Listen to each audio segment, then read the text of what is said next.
Yeah, I'm calling for hope, oh, oh. As the sun beats down from above. Yeah, I'm calling for hope, yeah, yeah. When the world needs a little more love. Yeah, I'm calling for hope, oh, oh. That the light will shine on through. I'm calling for hope, yeah, yeah. To break free What from the Bitcoin old did, world, it's the steal biggest something. Bitcoin podcast in the world. It started here, I think in 2017 in LA, right here in LA. It's been quite the journey. I'd love just to hear a little bit about what you've learned along the way, and just personal experience for you. What does it feel like what does it feel like now, looking back on all this and sitting here and all the things that you've done? And then I want to dive into these travel docuseries you've been doing, which I think are really cool, and I want to hear some stories. I think there's a lot to learn from what you've experienced there. Yeah, thank you. It's been the strangest 6 years, very humbling. I started the podcast here in LA. I met a guy called Rich Roll who had a successful podcast, and I asked him how to do it because I was watching his life, and I was like, that's really cool. Your job is to travel around and talk to people. So I met him here in LA. He told me how to do it, so I recorded my first show here. I think it was November the 11th, 2017, so we're coming up to 6 years. Who was the guest? There's a guy called Luke Martin. He's a shitcoin trader, but I love him. Yeah. And yeah, so I didn't really plan much. I just made it, and it's a weird journey because it was a hobby. I just set it up for a bit of fun, and then it's just grown, and I've been really fortunate to travel the world. Meet a bunch of people, interview a president, buy a football team. Like, it's the most humbling experience ever. And you come somewhere like this, Swan Bitcoin, and there's like some guy there wearing a t-shirt representing my shitty hometown of Bedford, and you're like, this is so weird. But I'm really humbled here because people are so kind and so nice. They come and see me and Danny. They thank us for everything we've done. Big shout out to Danny Knowles. But yeah, it's been the most amazing experience, and I'm really grateful to everyone. So thank you. Yeah, man. You are very humble, though, because you've run this thing like a business, and that's why it's become so successful. And I had really admired, even from the very beginning when I started Citizen Bitcoin, Nico said some very nice words about inspiring him with Simply, which is a great show. You did the same with me, which is why I actually had you on the podcast as my second episode. And just the way you ran things so professionally and as a business, and I think that's a really, really important approach. And that's why you've been able to have these other opportunities that are really cool that most podcasters don't kind of build up to. So these docuseries that you've been putting together have been very high quality. I think the way that you approach people on the street, the way you ask questions and kind of open people up to talk about their personal lives and their experiences with fiat money and some absolute tragedies, to be honest. So could you share some of the more poignant stories from your travels? Yeah, I mean, I would recommend anyone who is into Bitcoin, if they think Bitcoin is the future of money and can help the world, the best thing you can do is travel and learn about real experiences that people go through. I travel as much as I can because I think you learn way more going to a country than you do kind of sat in Starbucks arguing on Twitter about what Bitcoin means. So I've been to Venezuela, I've been to Bolivia, I've been to Lebanon recently, Argentina. I think I've been to like 40 countries with this, and I've learned so much by traveling and meeting people. And the truth is, when you go to the most desperate countries, which you think need Bitcoin the most, Argentina recently, specifically Lebanon, you get a reality check on what Bitcoin is and what people really need. So when I was in Lebanon, a very large percentage of the country, something like 70%, is living in poverty. And for them, Bitcoin would be a luxury. Buying a currency where you're discussing, well, this is a hedge against inflation. Well, they've already been through inflation and they're fucked. So it's too late for them on that. So, and then talking about it as a savings technology, we're super volatile. I mean, a lot of us are going to be down on any Bitcoin we've bought in the last 2 years. So when you meet people I met a family in Lebanon where they've got 2 children who are disabled. The father's deaf.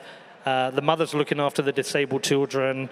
And they've been through a period where the government stole all the money, and then the local currency got destroyed by inflation. And the son is the guy who goes to work every day. He earns about $100 a month, and they get some handouts, and that's what they live on to feed the family and do everything they need. And so when you get to a situation like that, you realize there is zero scenario where these people are going to be buying or using Bitcoin. And you have to have the courage to say this. You have to have the courage to say that Bitcoin isn't the solution to these people right now. The solution to these people right now is a stable currency, which is the dollar. And this is why when you go to Cambodia, when you go to Venezuela, when you go to Lebanon, even people who understand Bitcoin, they want the dollar because they need a stable currency which they know what the value will be in a week. And that's very widely accepted. Yeah, and it's very widely accepted. There's no need to go down some rabbit hole and listen to 700 podcasts and read 15 books and have 25 debates on Twitter. It looks like their currency.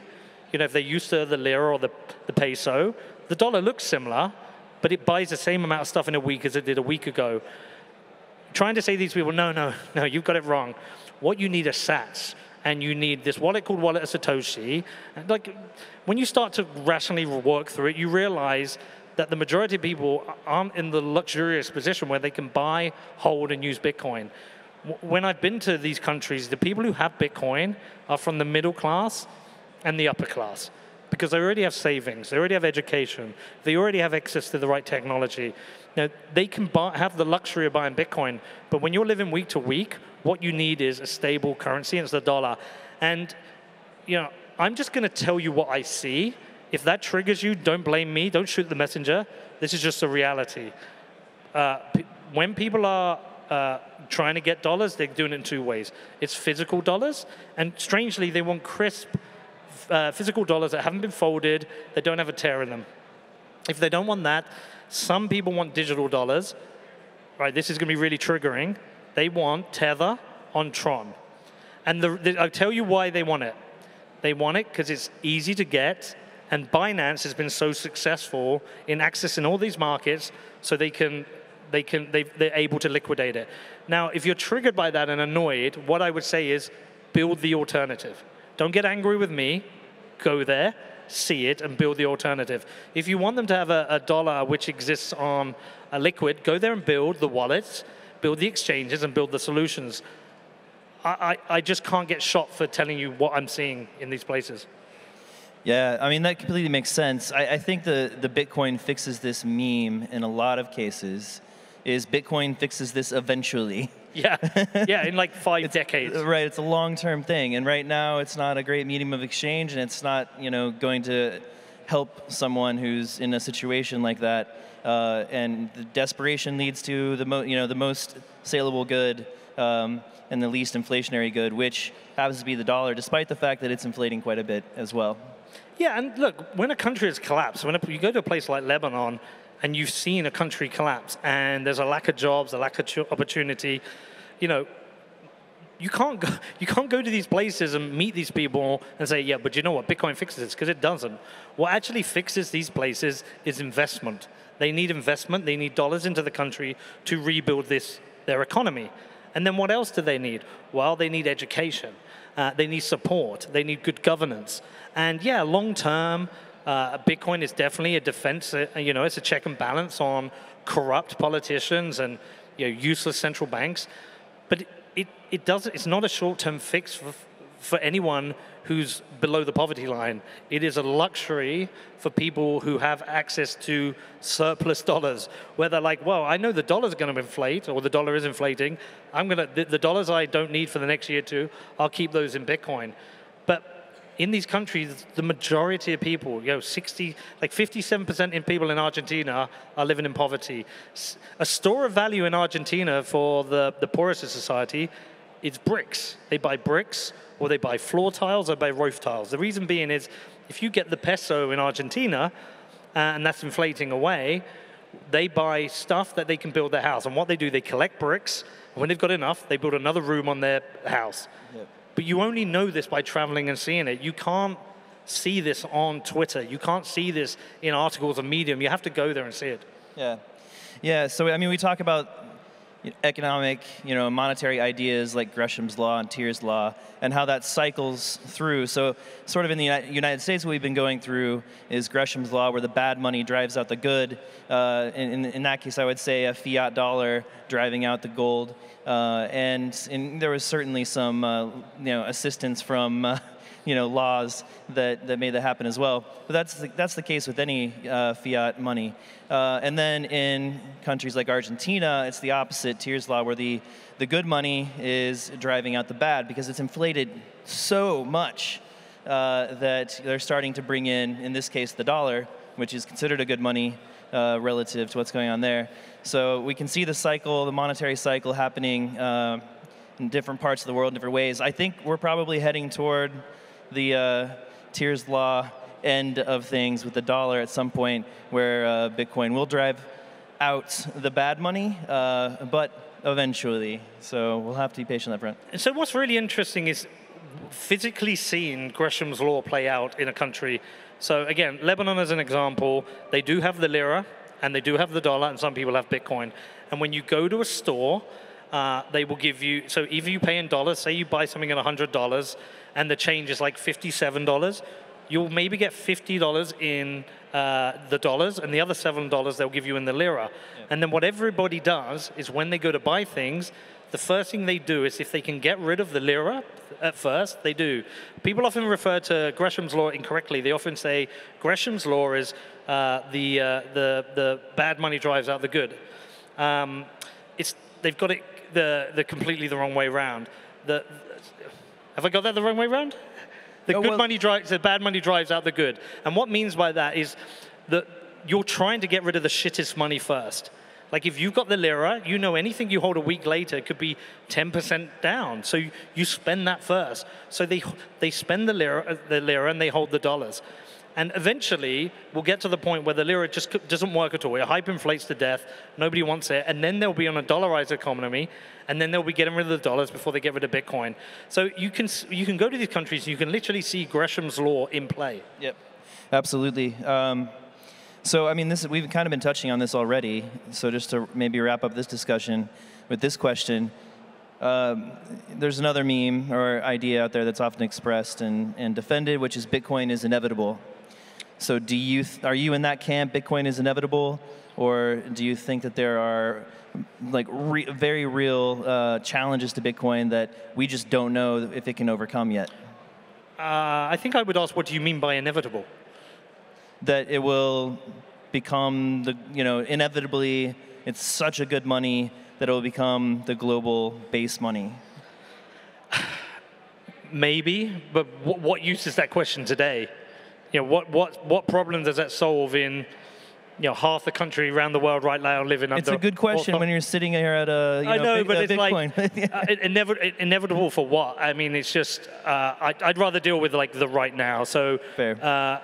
Maybe it's inevitable that everyone uses Bitcoin, but maybe that takes 3 decades. And right now, that inevitability doesn't solve anything for people living under capital controls, authoritarian regimes, high inflation and corruption. It means nothing, inevitability. I'm like, what is important now? What do people need now? And I'd much rather focus on that. And I don't mean to disrespect the question. That when you go to countries, you see people living in abject poverty and struggling day to day. And I mean, Lebanon for me, I went there to make a film about money, and I ended up making a film about mental health because there's a mental health crisis in a country where it's a taboo subject, and you're seeing millions of people living with depression, mass suicide rates because people are so upset. So I think discussing the inevitability of Bitcoin is like a Twitter privilege. It means nothing in these It really places. is. Yeah, it definitely is. I'd rather say, okay, what can we do as Bitcoiners to help people in these countries? And I'll give you a story in Lebanon. This is what I prefer to talk about. I went out for dinner with a lady who runs a charity called Rebirth Beirut. Did anyone here send sats to the Rebirth Beirut thing? There you go. Okay, so I met a lady. So you go to Lebanon, they've got no power because they've screwed the grid. They get power 2 hours a day, so there's no light, there's no traffic lights. And there's a charity called Rebirth Beirut, and they're trying to get the street lights back on because without street lights, it's dangerous, especially for women. It's dangerous for tourists.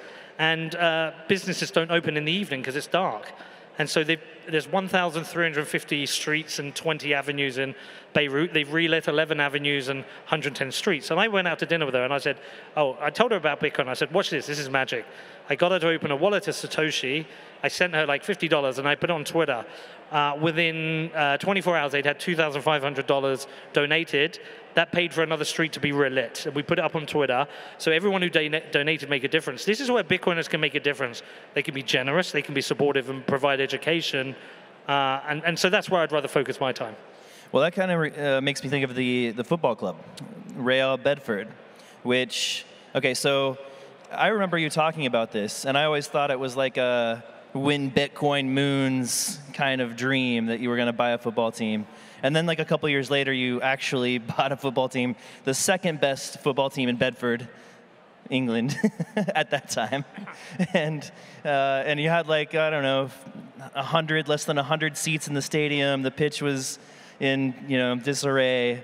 So how has the global Bitcoin community contributed to the success, and tell us about the success that the team has had? Yeah, it's the most incredible thing. I'm really humbled by this. Anyone who supported, thank you so much. Okay, where do I start? I'm from a little town in the UK called Bedford. It's a nothing town. There's no reason anyone would visit it at all. But can you put your hands up if you've heard of Bedford now? Yep. I mean, that's incredible, right? And so for me, Bitcoin is a cheat code. If I'd have just bought this football team without being involved in Bitcoin, like, what would have happened? Nothing. But I made it the Bitcoin team, and then all these people have bought like jerseys and shirts, and we got the sponsors, and that's enabled us to invest in the team. So we won a league and cup double last year, and we're probably going to win the league this year. We're going to go from the 10th up to the 8th. Our ladies team have won every game this season. Is this the first year of the ladies team? First year, and so they were bottom of the league last year, and they're now top. We're investing in youth football, and all this happened because of the Bitcoin cheat code. Just because we make it the Bitcoin team, suddenly people care. And somebody wrote to me, they emailed me the other day, and they were like, how do I use the Bitcoin cheat code? I'm a plumber. And I was like, you become the Bitcoin plumber. You become Bitcoin plumber on Twitter. You put on your website you're the Bitcoin plumber. And then when I want a plumber, I'm going to go to you because I know what you think. I know the way you operate, and I can trust you. So Bitcoin's really a cheat code that you can take anywhere and use it. Like if you're thinking like, I want to use that cheat code, start a meetup, start a hockey team, buy a basketball team.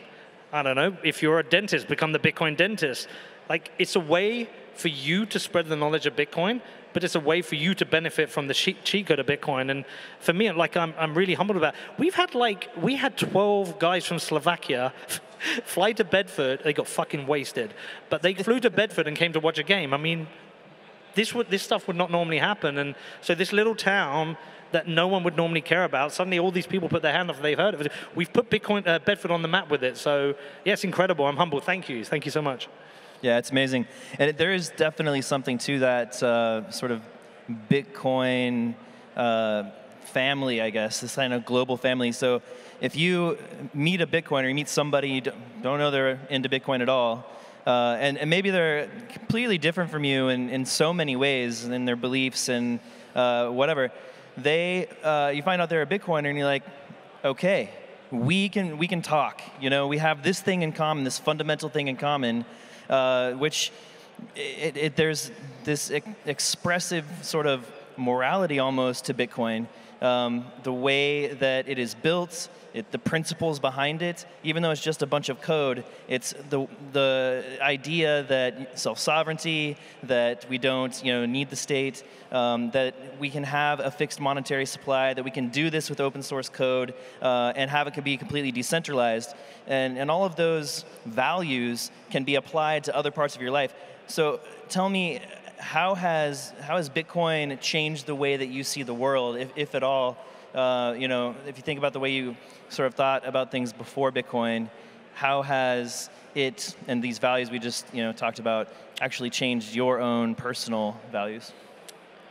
Yeah, that's a really, really good question. I want to answer it well. 7 years ago, my life was a car crash. I just got divorced. I was a I was in rehab coming off drugs. Like everything was shit. Like if I'd had a dog, it would have been run over. Like everything was fucking. My mum died. Like everything was terrible. And then I got into Bitcoin and I built a podcast. I met a bunch of people, and I realized there is like, especially in someone like the UK, everyone wants you to fail. They just do. But like in Bitcoin, everyone wants you to win. So if you, not everyone, majority want you to win. So if you go out there and do something, everyone will support you. People will buy a jersey of Real Bedford and they'll come to a game. And so what I think I've learned most of all is that, like, you know, when you grow up and you have these aspirations, you see super successful, amazing people, you think, God, that's incredible. I wish I could do that. I've kind of realized with Bitcoin you can do that because you've got all these people you can lean on. It sounds really cringy and like, ugh. But no, genuinely, all these people you can lean on here. All these people are going to back you and support you because they want you to win. Bitcoiners want people to win. And they want, you know, they want to... I feel really cringe. I'm like, but they do, and like everyone who comes over to our Real Bedford thing, they're like, "How's the team doing? We want you to win," which is weird in football because in the UK everyone wants you to fail. But like, I think I've realized with Bitcoin is like, if you're willing to work hard, you've got a good idea, everyone's going to back you. And I've not ever experienced that. I've run lots of companies. I've never experienced that with anything else. Yeah, I think we want to fix things. I think that's what it is. You know, we want to just fix things. We see there's and the money is really kind of the fundamental, foundational problem that we've identified, and we've got a solution here. So I think that's really true about Swan actually too. We talk about this a lot, and this is the 1 week a year that we get to all be together because we're truly a global decentralized company, completely virtual, and all of us are on this common mission, obviously, all of us here, to advance Bitcoin adoption. And that creates, it's a cheat code for our company as well in terms of culture, because everyone's aligned, right? I mean, it's so, everyone comes to work so on the mission, and we have like almost like zero personnel issues or anything like that because everyone's so aligned because of Bitcoin, and that's a real cheat code for a company, especially a virtual company who, a team that only gets together once a year. So I absolutely agree with that. So I just want to ask you, let's close on the Craig Wright saga, all right? And we'll pick it up. There's only 2 minutes, but this, what is wrong with this guy? What was the experience like for you? How did it happen? Just give us a quick rundown on how you got involved and sued by Craig Wright along with Hodlonaut, which was an epic saga in Bitcoin, 2018, something like that? I can't talk too much about this. I'm still in active litigation. There is an appeal launched with the Supreme Court in the UK. Unbelievable. Yeah, so I can't talk too much about it. What can I say? The hardest thing I've ever been through. I mean, the money it's cost me is unbelievable. The mental stress. I mean, I was 3 weeks away from losing the lawsuit. I would have been bankrupted, and my podcast would have been forced sold. My football team, my house, everything I would have lost. It was a very stressful time to go to. Big shout out to Danny Knowles again, because he was very supportive during that period. Happy birthday, Danny. Happy birthday, Danny. I really just can't talk too much about it. The threat of litigation is too scary, and there's been some things happening in the last week which may change things, and hopefully we'll come to an end of it, and I'll probably talk about it then. But what I will say is, I wrestle with the idea of, do I regret it? And I don't think I do, because sometimes you have to, if someone is an absolute prick, you have to stand up to them. And I felt like Hodlonaut was being bullied, and I felt like he was being bullied by sorry for my language, but an absolute prick. And I felt like I wanted to stand up to him. It's been really hard. I've been backed by something. I just can't really talk about it. It's really hard. No, that was like good. I've got so much I want to fucking say, but I just can't talk about it because I'm in active litigation. But what I would say is that we are all Satoshi. Yeah, we are all Satoshi. #1 Bitcoin villain. All right, Peter McCormack, thank you so much. Thank you so much for your work and your contributions to Bitcoin education. Let's give Peter a big round of applause. Oh, hi. Do you have your ticket to the next Pacific Bitcoin Festival? Join us as we shine a light on the best of Bitcoin and Bitcoiners. Visit pacificbitcoin.com for the best deal on tickets now.